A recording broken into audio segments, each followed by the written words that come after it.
Hi friends, welcome to our channel. So నిన్నటి వీడియోలో మే 7వ తేదీకి సంబంధించిన కరెంట్ అఫైర్స్ చూసామండి. మరి ఈరోజు మే 8వ తేదీకి సంబంధించిన కరెంట్ అఫైర్స్ చూద్దాము. ఫస్ట్ టైం ఎవరైతే మన ఛానల్ చూస్తున్నారో తప్పకుండా లైక్ చేసి సబ్స్క్రైబ్ చేసి సపోర్ట్ చేయండి. నచ్చితే మీ మిత్రులందరికీ షేర్ చేయండి. మరి ఆలస్యం ఎందుకు, వీడియోలోకి అయితే వెళ్దాం. ఫస్ట్ క్వశ్చన్, మే 2024లో థామస్ కప్ను ఎవరు గెలుచుకున్నారు? Option A China, option B Indonesia, option C Japan, option D Malaysia. Answer వచ్చేసి option A China.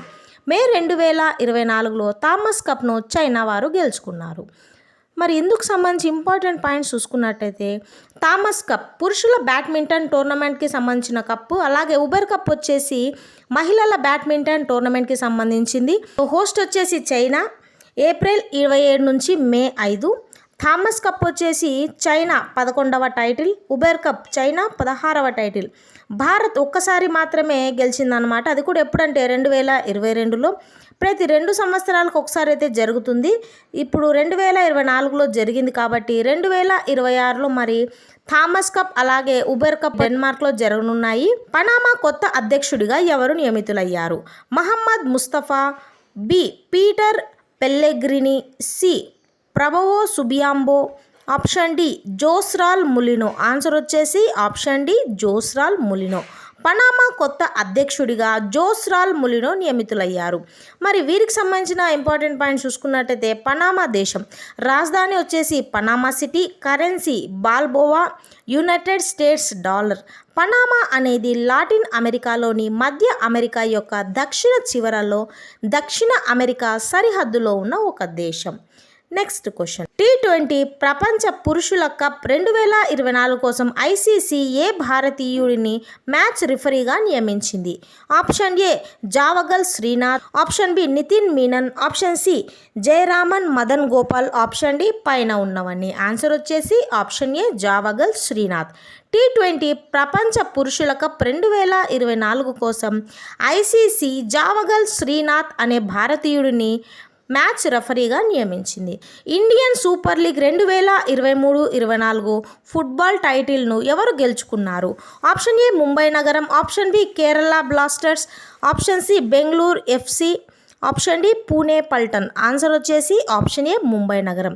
Indian super league 2023-24 football టైటిల్ను ఎవరు గెలుచుకున్నారు అంటే ముంబై నగరం అయితే గెలుచుకుంది. మరి వీరికి సంబంధించి ఇంపార్టెంట్ పాయింట్ చూసుకున్నట్టయితే, 10వ ఎడిషన్ విజేత ముంబై సిటీ ఎఫ్సి, రన్నరప్ వచ్చేసి మొహం బగన్, హోస్ట్ వచ్చేసి కలకత్తా పశ్చిమ బెంగాల్. నెక్స్ట్ క్వశ్చన్, ప్రభుత్వ పదవి విరమణ పొందిన వ్యక్తుల కోసం పెన్షన్ విభాగం ఏ పోర్టల్ను ప్రారంభించింది? Option A Sambhav portal, option B Nidhi portal, option C Bhavishya portal, option D Sahara portal. Answer వచ్చేసి ఆప్షన్ సి భవిష్య పోర్టల్. ప్రభుత్వ పదవి విరమణ పొందిన వ్యక్తుల కోసం పెన్షన్ విభాగము భవిష్య పోర్టల్ను ప్రారంభించింది. దీనికి సంబంధించి ఇంపార్టెంట్ పాయింట్స్ చూసుకున్నట్టయితే, బ్యాంక్ ఆఫ్ ఇండియాతో కలిసి కేంద్ర ప్రభుత్వం అయితే ప్రారంభించింది. పెన్షనర్స్ బ్యాంక్ ఆఫ్ ఇండియా, అలాగే SBI, bank of Baroda, Punjab national bank మరియు కెనరా బ్యాంక్ ఖాతాలలో పెన్షన్లు ఉన్న వ్యక్తులు భవిష్య పోర్టల్ను ఉపయోగించవచ్చు. భవిష్యత్తులో అన్ని బ్యాంకులను భవిష్య పోర్టల్తో అనుసంధానం చేయాలని ప్రభుత్వం యోచిస్తోంది. మాడ్రిడ్ ఓపెన్లో మహిళల సింగిల్స్ టైటిల్స్ను ఎవరు గెలుచుకున్నారు? Option A Coco Gauff, option B Iga Swiatek, option C Aryna Sabalenka, option D Ons Jabeur. Answer వచ్చేసి option B Iga Swiatek. Madrid ఓపెన్స్లో మహిళల సింగిల్స్ టైటిల్స్ ఇగా స్వాతిక్ గెలుచుకున్నారు. నెక్స్ట్ క్వశ్చన్, మొదటి స్వదేశీ బాంబర్ మానవరహిత విమానం FWD 200B ఎక్కడ ఆవిష్కరించబడింది? Option A Bhopal, option B Pune, option C Ranchi, option D Bengaluru. Answer వచ్చేసి ఆప్షన్ డి బెంగళూరు. ఇందుకు సంబంధించి ఇంపార్టెంట్ పాయింట్స్ చూసుకున్నట్టయితే, ఇది స్వదేశీ మిలిటరీ గ్రేడ్ బాంబర్ మానవరహిత వైమానిక వాహనం. రూపొందించబడింది మరియు తయారు చేయబడింది ఫ్లయింగ్ వెడ్జ్ డిఫెన్స్ మరియు ఎయిర్ స్పేస్ టెక్నాలజీస్, ఒక భారతీయ రక్షణ మరియు ఎయిర్ స్పేసెస్ కంపెనీ. మరి పేలోడ్ సామర్థ్యం వచ్చేసి 100 కిలోలు. ఇది మేల్గా వర్గీకరించబడింది, అంటే మధ్యస్థం, ఎత్తు, దీర్ఘం, ఓర్పు. గరిష్ట వేగం వచ్చేసి గంటకు 370 కిలోమీటర్లు. ఓర్పు సామర్థ్యం వచ్చేసి 12 నుంచి 20 గంటలు. గ్రౌండ్ కంట్రోల్ స్టేషన్ పరిధి 200 కిలోమీటర్లు. Next question, Miami Grand Prix title ను ఎవరు గెలుచుకున్నారు? Option A Max Verstappen, option B Lando Norris, option C Sergio Perez, option D Charles Leclerc. Answer వచ్చేసి ఆప్షన్ బి లాండో నోరిస్.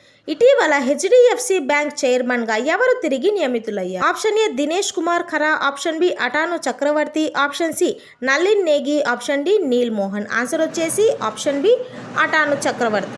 ఇటీవల హెచ్డిఎఫ్సి బ్యాంక్ చైర్మన్గా అటాను చక్రవర్తి తిరిగి నియమితులయ్యారు. మరి హెచ్డిఎఫ్సి బ్యాంక్ గురించి ఇంపార్టెంట్ పాయింట్స్ చూసుకున్నట్టయితే సిఇఓ శశిధర్ జగదీష్. స్థాపించబడింది ఆగస్టు 1994. దీని యొక్క ప్రధాన కార్యాలయం వచ్చేసి Mumbai.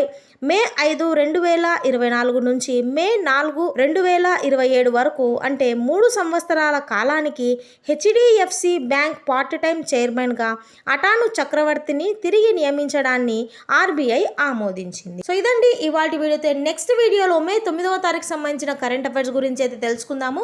And thank you for watching this video. ఇంకా మన ఛానల్ ఎవరైనా సబ్స్క్రైబ్ చేసుకోకుంటే సబ్స్క్రైబ్ చేసుకొని సపోర్ట్ చేయండి.